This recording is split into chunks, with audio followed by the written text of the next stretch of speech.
Сәлем бәріне. Алғыс айту күнімен бәрін құттықтаймын. Мен өз алғысымды ата-анама білдіргім келеді. Мама, папа, мен сіздерді өте қатты жақсы көрем.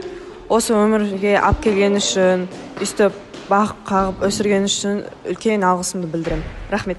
Аяулы ұстаздарға, ардақты анама, ата-апама алғыс айтамын. Алғыс күні құтты болсын. Мен алғысымды әкеме білдірем. Әке, сізді өте қатты жақсы көрем. Алғыс күні құтты болсын. Құрметті ұстаздар, ата-аналар, сіздерді келіп жеткен алғыс айту күнімен құттықтаймын.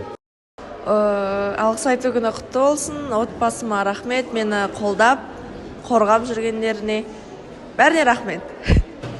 Бізге білім берген аяулы ұстаздарға алғыс айтамын. Әрдайым жанынан табылып, қолдап, сенім артқандарың үшін ата-анама алғыс айтамын. Анама алғыс мені осы дүниеге алып келгеніне. Мен алғысымды өзімнің отбасыма білдіргім келеді. Мен сіздерді өте қатты жақсы көрем.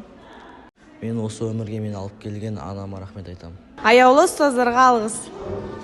Мен ата-анама алғыс айтамын. Өмірге алып келген үшін, ешкімге кем қылмай өсірген үшін алғыс айтамын. Бізге білім беріп, әр қуанышымызға шын жүректен ортақтасқан ұстазымызға алғыс айтамын. Мені өмірге әкеліп, өсіріп тәрбиелегендері үшін ата-анама алғыс айтамын.